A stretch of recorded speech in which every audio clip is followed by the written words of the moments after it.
राम राम दोस्तों, स्वागत है आपका अपने आध्यात्मिक परिवार चेतना वाणी में। यदि कोई मनुष्य अपनी आयु पूरी होने से पहले स्वयं अपने प्राण त्याग देता है तो क्या उसकी शेष आयु समाप्त हो जाती है या उसे फिर से भोगना पड़ता है? क्या अकाल मृत्यु के बाद आत्मा तुरंत नया जन्म ले लेती है या किसी अदृश्य प्रतीक्षा में रहती है? क्या आत्महत्या से सभी दुख समाप्त हो जाते हैं या वहीं से एक और कठिन यात्रा आरंभ होती? और इस विषय में राजा जनक ने महर्षि अष्टावक्र से ऐसा प्रश्न पूछा जिसका उत्तर सुनकर सभा में बैठे बड़े बड़े ज्ञानी भी मौन हो गए। आज की कथा केवल जिज्ञासा नहीं मिटाएगी बल्कि आपके भीतर जीवन के प्रति नई श्रद्धा जगा देगी। इसलिए इस कथा को अंत तक अवश्य सुनिए, क्योंकि अंतिम रहस्य आपके जीवन को देखने का दृष्टिकोण बदल सकता है। मिथिला की राजसभा में उस दिन असाधारण शांति थी। महाराज जनक सिंहासन पर विराजमान थे और उनके सामने महर्षि अष्टावक्र ध्यान मग्न बैठे थे। सभा में उपस्थित प्रत्येक व्यक्ति जानता था कि जब भी जनक कोई प्रश्न पूछते हैं उसका उत्तर केवल ज्ञान नहीं, आत्मा को जागृत करने वाला सत्य होता है। कुछ क्षण मौन रहने के बाद राजा जनक ने अत्यंत गंभीर स्वर में कहा, गुरुदेव, एक प्रश्न कई दिनों से मेरे हृदय में उठ रहा है। संसार में अनेक लोग असहनीय दुख, भय, अपमान अथवा निराशा के कारण अपने ही प्राण त्याग देते हैं। लोग कहते हैं कि उनकी शेष आयु व्यर्थ नहीं जाती। कुछ कहते हैं कि उन्हें वही आयु फिर भोगनी पड़ती है। कुछ कहते हैं कि उन्हें अपने कर्मों का दंड मिलता है। वास्तविक सत्य क्या है? सभा में पूर्ण निस्तब्धता छा गई। महर्षि अष्टावक्र ने अपनी शांत दृष्टि राजा जनक पर डाली। उनके मुख पर करुणा थी, कठोरता नहीं। वे बोले, राजन, सबसे पहले ये समझो कि आत्मा कभी मरती नहीं। जो जन्म लेता और मरता दिखाई देता है वो केवल शरीर है। आत्मा तो सदा से मुक्त, शुद्ध और अविनाशी है। उन्होंने आगे कहा, परंतु जब कोई मनुष्य अज्ञानवश स्वयं अपने शरीर का अंत करता है तब वो आत्मा नष्ट नहीं होती। उसके साथ उसके अधूरे संस्कार, अधूरे कर्म और मन की वही पीड़ा बनी रहती है जिससे वो भागना चाहता था। शरीर छूट सकता है लेकिन कर्मों का बंधन नहीं। राजा जनक ध्यानपूर्वक सुनते रहे। अष्टावक्र बोले, जो व्यक्ति ये समझता है कि शरीर छोड़ देने से दुख समाप्त हो जाएंगे वो सत्य को नहीं जानता। दुख का मूल बाहर नहीं, भीतर के अज्ञान में है। जब तक अज्ञान समाप्त नहीं होता तब तक यात्रा चलती रहती है। सभा में बैठे एक वृद्ध आर्षि ने विनम्रता पूर्वक पूछा, गुरुदेव, यदि आत्मा अमर है तो क्या शेष आयु भी उसके साथ रहती है? महर्षि अष्टावक्र मुस्कुराए। उन्होंने कहा, राजन, ये विषय अत्यंत सूक्ष्म है। आयु केवल वर्षों की संख्या नहीं होती। आयु उस कर्म यात्रा का एक भाग है जो प्रत्येक जीव अपने पूर्व कर्मों के अनुसार प्राप्त करता है। यदि वो यात्रा बीच में रोक दी जाए तो उसके परिणाम भी उसी कर्म के नियमों के अधीन रहते हैं। राजा जनक ने पुनः प्रश्न किया, तो क्या इसका अर्थ है कि आत्महत्या करने वाला मनुष्य अपने कर्मों से मुक्त नहीं होता? महर्षि अष्टावक्र ने उत्तर दिया, कर्म से कोई भाग नहीं सकता। जैसे छाया मनुष्य का साथ नहीं छोड़ती वैसे ही कर्म भी आत्मा के साथ चलते हैं। शरीर बदल सकता है पर कर्मों का लेखा तब तक रहता है जब तक ज्ञान का प्रकाश उन्हें भस्म ना कर दे। ये सुनकर पूरी सभा मौन हो गई। सभी के मन में एक ही प्रश्न उठ रहा था, यदि कर्म साथ रहते हैं तो आत्महत्या के बाद आत्मा की शेष आयु का क्या होता है? क्या उसे पुनः वही समय भोगना पड़ता है? और अकाल मृत्यु का वास्तविक रहस्य क्या है? महर्षि अष्टावक्र ने राजा जनक की ओर देखा और कहा, राजन, इस रहस्य को समझने के लिए पहले कर्म, आयु और आत्मा के संबंध को जानना होगा। जब तक ये नहीं समझोगे तब तक इस प्रश्न का उत्तर अधूरा रहेगा। यहीं से आरंभ होती है उस गहन रहस्य की अगली कड़ी। राजा जनक ने अत्यंत विनम्र भाव से महर्षि अष्टावक्र से कहा, गुरुदेव, यदि कर्म आत्मा के साथ चलते हैं तो कृपा करके ये भी बताइए कि जो मनुष्य अपनी आयु पूरी होने से पहले शरीर छोड़ देता है उसकी शेष आयु का क्या होता है? क्या वो समय नष्ट हो जाता है या उसे फिर कभी भोगना पड़ता है? महर्षि अष्टावक्र कुछ क्षण मौन रहे, फिर उन्होंने शांत स्वर में कहा, राजन, ये विषय अत्यंत सूक्ष्म, इसे केवल बाहरी घटनाओं से नहीं, आत्मा के दृष्टिकोण से समझना चाहिए। उन्होंने आगे कहा, संसार में प्रत्येक जीव अपने कर्मों के अनुसार जन्म लेता है। जीवन की अवधि मिलने वाले अवसर, सुख, दुख और अनेक परिस्थितियां कर्मों से जुड़ी मानी जाती है। किंतु ये मत समझो कि मनुष्य केवल भाग्य का दास है। उसे विवेक, धैर्य और सही कर्म करने की स्वतंत्रता भी प्राप्त है। राजा जनक ध्यान से सुनते रहे। अष्टावक्र बोले, जो व्यक्ति कठिन समय में धैर्य रखता है वो भीतर से परिपक्व होता है। जो व्यक्ति संकट से भागता है वो केवल परिस्थिति बदलता है, अपने भीतर की उलझन नहीं। फिर जनक ने पूछा, गुरुदेव, लोग कहते हैं कि आत्महत्या करने वाले को अपनी शेष आयु किसी अदृश्य अवस्था में बितानी पड़ती है। क्या ये सत्य है? गुरुदेव ने उत्तर दिया, राजन, अष्टावक्र गीता का मुख्य उपदेश आत्मस्वरूप का ज्ञान है, न कि मृत्यु के बाद की प्रत्येक अवस्था का विस्तार। विभिन्न धर्म ग्रंथों और परंपराओं में इस विषय पर अलग अलग वर्णन मिलते हैं, पर एक सत्य सब में समान है। कर्मों का प्रभाव समाप्त नहीं होता और आत्मज्ञान के बिना दुख का अंत नहीं होता। इसलिए मनुष्य को जीवन से भागना नहीं, जीवन को समझना चाहिए। सभा में बैठे सभी लोग गंभीर हो गए। महर्षि ने आगे कहा, जो मनुष्य अपने जीवन को ईश्वर का अवसर मानकर स्वीकार करता है, वो धीरे धीरे अपने बंधनों से मुक्त होने लगता है। पर जो मोह, भय या निराशा में निर्णय लेता है, वो अपने मन के अशांत संस्कारों को साथ लेकर आगे बढ़ता है। इसलिए ज्ञान का मार्ग धैर्य का मार्ग है। राजा जनक ने विनम्र होकर पूछा, तो क्या अकाल मृत्यु होने पर भी कर्मों का फल भोगना पड़ता है? महर्षि बोले, राजन, कर्म का नियम किसी के प्रति पक्षपाती नहीं होता, प्रत्येक कर्म का परिणाम होता है। इसीलिए मनुष्य का प्रयास ये होना चाहिए कि वो ऐसे कर्म करे जिनसे उसका मन निर्मल हो और वो आत्मज्ञान की ओर बढ़े। उन्होंने आगे कहा, याद रखो, जीवन दंड नहीं है, साधना का अवसर है। जो इस अवसर का सम्मान करता है वही भीतर से मुक्त होता है। राजसभा में गहरा मौन छा गया। राजा जनक की आंखों में अब भय नहीं था, बल्कि सत्य को जानने की तीव्र इच्छा थी। उन्होंने हाथ जोड़कर कहा, गुरुदेव, यदि मनुष्य अपने कर्मों को बदल सकता है, तो क्या ऐसा कोई मार्ग भी है जिससे वो अपने भीतर की निराशा, भय और अज्ञान को समाप्त कर सके? महर्षि अष्टावक्र मुस्कुराए। वे बोले, हाँ राजन, यही इस पूरे ज्ञान का सबसे महत्वपूर्ण रहस्य है। जब मनुष्य अपने वास्तविक स्वरूप को पहचान लेता है, तब उसके भीतर ऐसा प्रकाश जागता है कि सबसे गहरा अंधकार भी टिक नहीं पाता। यहीं पर महर्षि अष्टावक्र ने अपना वचन रोक दिया। सभा में उपस्थित प्रत्येक व्यक्ति अगले उत्तर की प्रतीक्षा करने लगा। राजसभा में गहरा मौन छाया हुआ था। महर्षि अष्टावक्र के वचन सुनकर राजा जनक का मन और भी गंभीर हो गया। उनके भीतर एक नया प्रश्न उठ रहा था। उन्होंने विनम्रता पूर्वक कहा, गुरुदेव, यदि कोई मनुष्य अज्ञान और निराशा में अपने जीवन का अंत कर देता है, तो क्या उसके कर्म उसी क्षण समाप्त हो जाते हैं? महर्षि अष्टावक्र ने शांत स्वर में उत्तर दिया, नहीं राजन, कर्म शरीर के साथ समाप्त नहीं होते। शरीर तो वस्त्र के समान बदल जाता है, किंतु कर्मों के संस्कार जीव के साथ बने रहते हैं। इसलिए ज्ञानी पुरुष कभी भी जीवन से भागने का मार्ग नहीं चुनता। राजा जनक ने पुनः पूछा, तो क्या मृत्यु किसी समस्या का समाधान नहीं है? राजन, यदि कोई यात्री मार्ग के बीच में रुक जाए, तो क्या वह अपने गंतव्य तक पहुंच जाता है? नहीं। उसी प्रकार जीवन की यात्रा भी अधूरी छोड़ देने से आत्मा को वो ज्ञान नहीं मिलता जिसके लिए मनुष्य जन्म प्राप्त करता है। सभा में बैठे सभी आशय ध्यानपूर्वक सुन रहे थे। महर्षि आगे बोले, मनुष्य का सबसे बड़ा उद्देश्य केवल जीना नहीं, बल्कि स्वयं को जानना है। जिसने अपने वास्तविक स्वरूप को जान लिया, उसके लिए सुख और दुख दोनों समान हो जाते हैं। लेकिन जो स्वयं को केवल शरीर मानता है, वही हर पीड़ा से टूट जाता है। राजा जनक ने कहा, गुरुदेव, संसार में ऐसे भी लोग हैं जो कहते हैं कि दुख इतना बढ़ जाता है कि जीना असंभव लगता है। ऐसे समय मनुष्य क्या करे?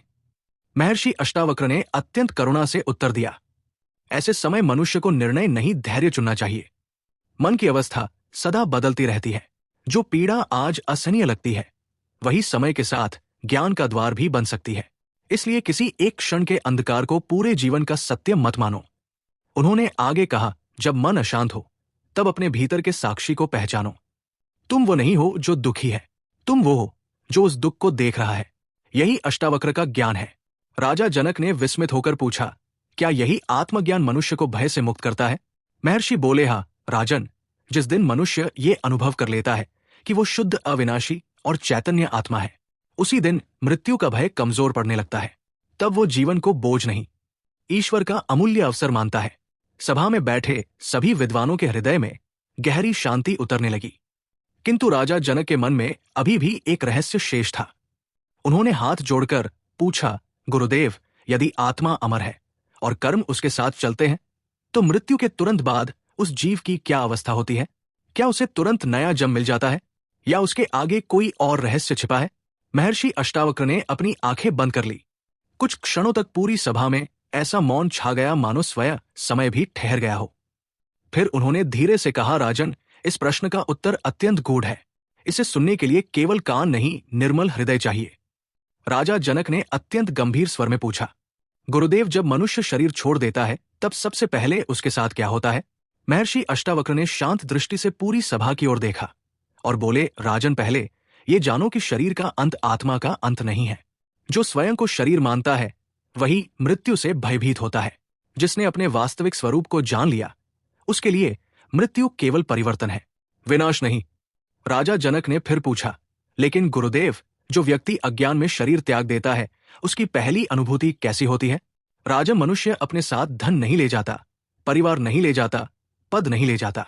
यदि कुछ साथ चलता है तो वो है उसके संस्कार, उसके कर्म और उसके मन की दिशा। इसीलिए जीवन में जैसा मन बनाया जाता है वैसी ही आगे की यात्रा का अनुभव होता है। सभा में बैठे सभी आर्षि गहन ध्यान से सुनने लगे। महर्षि ने आगे कहा, यदि मनुष्य ने जीवन भर सत्य, करुणा, संयम और ईश्वर चिंतन का अभ्यास किया है तो उसका मन स्वाभाविक रूप से शांत रहता है। पर यदि मन भय, क्रोध, मोह और निराशा से भरा रहा तो वही अशांति उसके साथ चलती है। इसीलिए ज्ञानी लोग मन को शुद्ध करने पर सबसे अधिक बल देते हैं। राजा जनक ने पूछा, तो क्या मनुष्य अपने जीवन में ही अपनी आगे की यात्रा का मार्ग बना लेता है? हाँ राजन, प्रत्येक विचार एक बीज है, प्रत्येक कर्म एक दिशा है और प्रत्येक निर्णय भविष्य की यात्रा का आधार बनता है। इसलिए जीवन का एक भी क्षण तुच्छ नहीं है। फिर उन्होंने सभा की ओर देखकर कहा, याद रखो, ईश्वर ने जीवन इसलिए नहीं दिया कि मनुष्य उससे भागे। जीवन इसलिए मिला है कि वो अपने वास्तविक स्वरूप को पहचान सके। जो स्वयं को जान लेता है उसके लिए भय समाप्त होने लगता है। राजा जनक अब पहले से अधिक शांत थे। उन्होंने हाथ जोड़कर कहा, गुरुदेव, यदि मनुष्य ने जीवन में भूले की हो तो क्या उसके लिए भी आशा है? महर्षि अष्टावक्र के मुख पर करुणा की मुस्कान फैल गई। वे बोले, राजन, जब तक मनुष्य में सत्य को स्वीकार करने का साहस है तब तक उसके लिए आशा है। एक क्षण का सच्चा जागरण वर्षों के अज्ञान की दिशा बदल सकता है। इसलिए कभी ये मत सोचो कि अब बहुत देर हो गई। आत्मज्ञान का द्वार उसी क्षण खुलता है जब मनुष्य ईमानदारी से स्वयं को देखना आरंभ करता है। राजसभा में बैठे सभी लोगों के हृदय श्रद्धा से भर उठे, लेकिन राजा जनक के मन में अभी एक अंतिम जिज्ञासा शेष थी।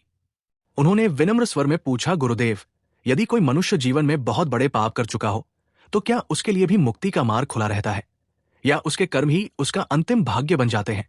महर्षि अष्टावक्र ने नेत्र बंद किए और कहा, राजन, यही वह रहस्य है जिसे जाने बिना कर्म का सिद्धांत अधूरा रहता है।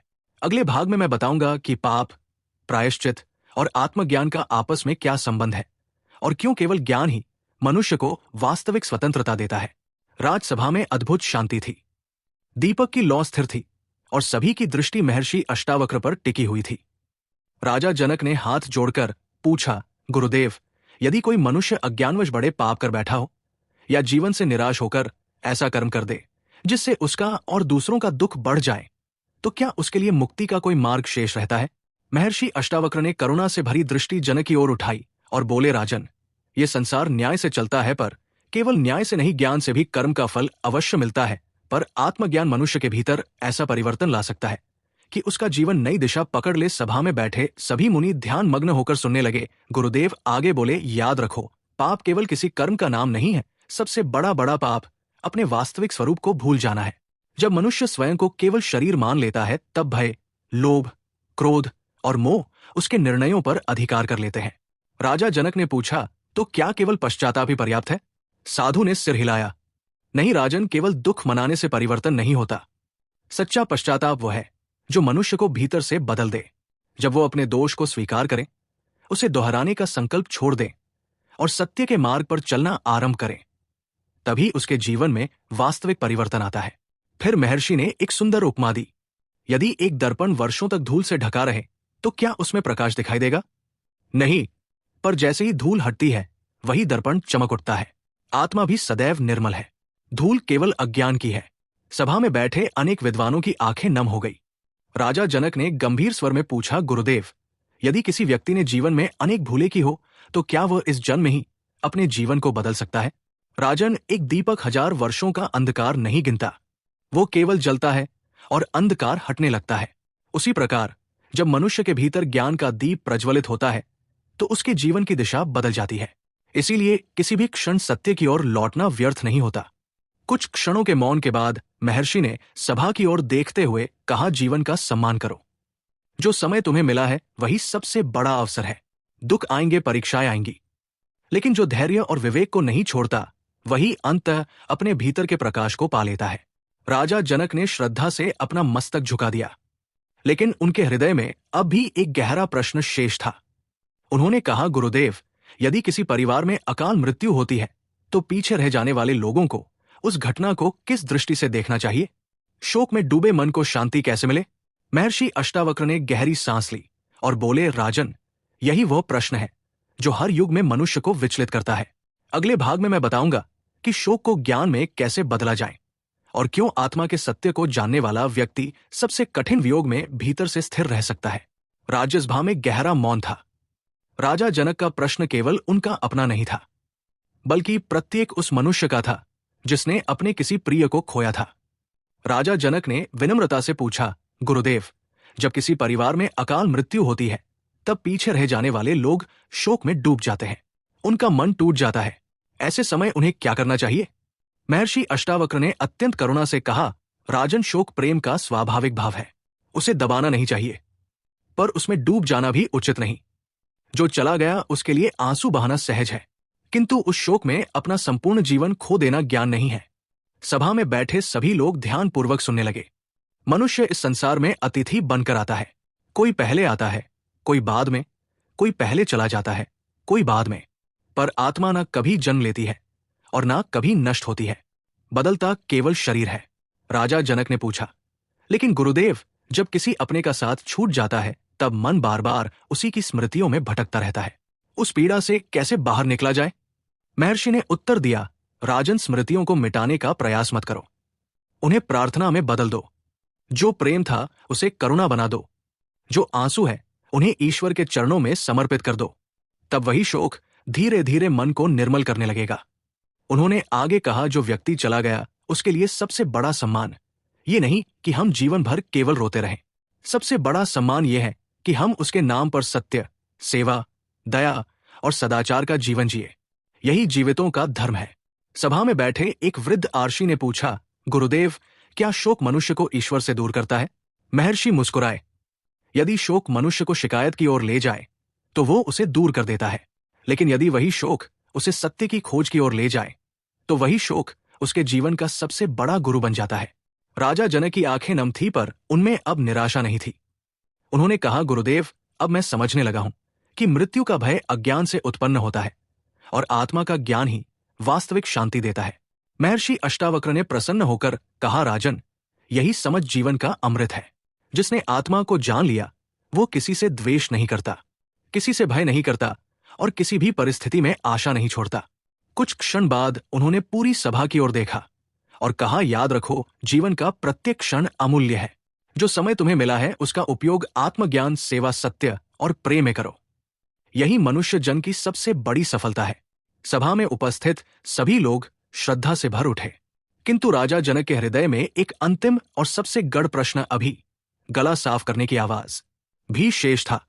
उन्होंने हाथ जोड़कर कहा, गुरुदेव, यदि आत्मा अमर है, कर्म साथ चलते हैं और जीवन साधना का अवसर है, तो मनुष्य ऐसा कौन सा एक नियम अपना ले जिससे उसके भीतर कभी आत्महत्या जैसा विचार जन्म ही ना ले? महर्षि अष्टावक्र ने शांत स्वर में कहा। राजसभा में ऐसा मौन था कि दीपक की लौ की हल्की सी कंपन भी सुनाई दे रही थी। सभी की आंखें महर्षि अष्टावक्र वक्र पर टिकी थी। राजा जनक ने विनम्रता से कहा, गुरुदेव, आपने कहा था कि एक ऐसा सिद्धांत है जिसे अपना लेने पर मनुष्य के भीतर आत्मविनाश का विचार टिक नहीं सकता। कृपा करके वो रहस्य बताइए। महर्षि अष्टावक्र ने अपनी शांत दृष्टि जनक पर डाली और बोले, राजन, सुनो, मनुष्य का सबसे बड़ा भ्रम यह है कि वो अपने मन को ही अपना स्वरूप मान बैठता है। यही भूल सभी दुखों का मूल है। सभा में पूर्ण निस्तब्धता छा गई। मन कभी प्रसन्न होता है, कभी उदास, कभी आशा से भर जाता है, कभी निराशा में डूब जाता है। यदि तुम स्वयं को मन मानोगे तो हर क्षण बदलते रहोगे, लेकिन यदि तुम स्वयं को उस मन के साक्षी के रूप में पहचान लोगे तो तुम्हारी शांति कोई छीन नहीं सकेगा। राजा जनक ने पूछा, गुरुदेव, साक्षी भाव क्या है? महर्षि ने उत्तर दिया, जब क्रोध आए और तुम जानो क्रोध मेरे भीतर उठ रहा है पर मैं क्रोध नहीं हूं। जब दुख आए और तुम देखो दुख आया है पर मैं दुख नहीं हूं। जब निराशा आए और तुम पहचानो ये मन की एक अवस्था है, मेरा वास्तविक स्वरूप नहीं। यही साक्षी भाव है।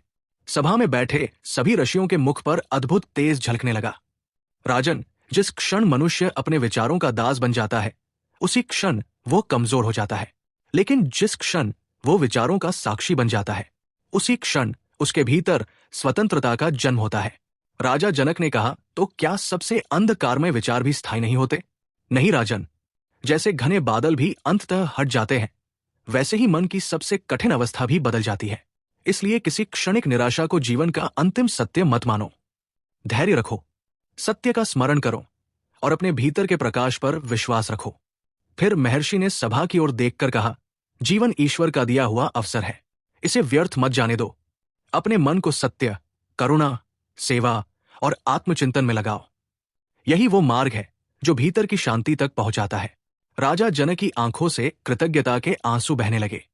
उन्होंने कहा, गुरुदेव, आज मैं समझ गया कि मनुष्य को संसार नहीं हराता, उसका अज्ञान हराता है, और जो स्वयं को जान लेता है उसके लिए जीवन का प्रत्येक दिन ईश्वर का प्रसाद बन जाता है।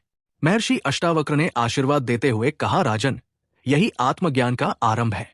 जब तक मनुष्य स्वयं को नहीं जानता तब तक वो बाहरी परिस्थितियों का बंदी बना रहता है। स्वयं को जान लेने पर वही मनुष्य मुक्त हो जाता है। इसके बाद पूरी सभा एयूएम शांति शांति शांति के मधुर उच्चारण से गूंज उठी। किंतु महर्षि ने हाथ उठाकर कहा, राजसभा में पूर्ण शांति थी। ऐसा प्रतीत हो रहा था मानो स्वयं समय भी महर्षि अष्टावक्र के अंतिम वचन सुनने के लिए ठहर गया हो। राजा जनक ने हाथ जोड़कर कहा, गुरुदेव, आपके प्रत्येक वचन ने मेरे हृदय का अंधकार दूर कर दिया। अब कृपा करके इस संपूर्ण ज्ञान का अंतिम सार बताइए। मनुष्य ऐसा क्या करे कि उसके जीवन में कभी निराशा न आए और वो सदैव शांति का अनुभव करे? महर्षि अष्टावक्र ने अपनी करुणामयी दृष्टि राजा जनक पर डाली और बोले, राजन, गला साफ करने की आवाज सुनो। मनुष्य का सबसे बड़ा दुर्भाग्य दुख नहीं है, बल्कि अपने वास्तविक स्वरूप को भूल जाना है। जिस दिन वो स्वयं को केवल शरीर मान लेता है, उसी दिन भय, मोह, क्रोध और निराशा उसे घेर लेते हैं। जो स्वयं को आत्मा के रूप में जान लेता है, उसके लिए जीवन ईश्वर का वरदान बन जाता है। वो प्रत्येक परिस्थिति में सीखता है, प्रत्येक पीड़ा में धैर्य रखता है और प्रत्येक श्वास को साधना बना देता है। राजा जनक ने गंभीर स्वर में पूछा, गुरुदेव, तो क्या आत्महत्या कभी किसी समस्या का समाधान नहीं हो सकती? महर्षि अष्टावक्र ने अत्यंत करुणा से उत्तर दिया, राजन, अज्ञान में लिया गया कोई भी निर्णय शांति नहीं देता। सच्ची शांति बाहर नहीं, आत्मज्ञान में है। इसलिए जब मन व्याकुल हो तब उससे भागो मत, उसे समझो, उसे देखो और सत्य की ओर लौटो। यही मुक्ति का मार्ग है। उन्होंने आगे कहा, जीवन का प्रत्येक क्षण अमूल्य है। जो समय तुम्हें मिला है उसे प्रेम, सेवा, सत्य, संयम और आत्मचिंतन में लगाओ। यही मनुष्य जन्म का सर्वोच्च उद्देश्य है। ये सुनते ही राजा जनक सिंहासन से उठे और महर्षि अष्टावक्र के चरणों में प्रणाम कर बोले, गुरुदेव, आज मेरा सबसे बड़ा संशय समाप्त हो गया। अब मैं समझ गया कि मृत्यु से पहले जीवन को समझना आवश्यक है, क्योंकि जिसने जीवन का सत्य जान लिया उसके लिए मृत्यु भी भय का कारण नहीं रहती। महर्षि अष्टावक्र ने राजा जनक को उठाकर हृदय से लगाया और कहा, राजन, संसार में जो भी ये ज्ञान धारण करेगा वो दूसरों के जीवन में भी आशा का दीप जलाएगा। यही सच्चा धर्म है, यही सच्ची साधना है। इतना कहते ही पूरी राज्यसभा एयूएम शांति शांति शांति के दिव्य स्वर से गूंज उठी। सभी के हृदय में भय का स्थान शांति ने ले लिया और निराशा का स्थान आत्मविश्वास ने। यही इस कथा का संदेश है। जीवन ईश्वर का अमूल्य उपहार है। कठिन समय स्थायी नहीं होता, पर धैर्य और आत्मज्ञान मनुष्य को हर अंधकार से पार ले जाते हैं। स्वयं को जानो, जीवन का सम्मान करो और सत्य के मार्ग पर चलते रहो। यही वास्तविक मुक्ति का पथ है। दोस्तों, यदि महर्षि अष्टावक्र का यह रहस्य आपके हृदय को स्पर्श कर गया हो तो याद रखिए, अभी ऐसे अनेक गुप्त आध्यात्मिक रहस्य शेष हैं जिन्हें बहुत कम लोग जानते हैं। अगले भाग में हम जानेंगे, क्या मृत्यु के बाद आत्मा अपने परिवार को देखती है? क्या हमारे कर्म हमारे पूर्वजों तक पहुंचते हैं? इसलिए जुड़े रहिए चेतना वाणी के साथ, क्योंकि यहां केवल कथाएं नहीं बल्कि आत्मा को जागृत करने वाला सनातन ज्ञान मिलता है। ओम तत्सत।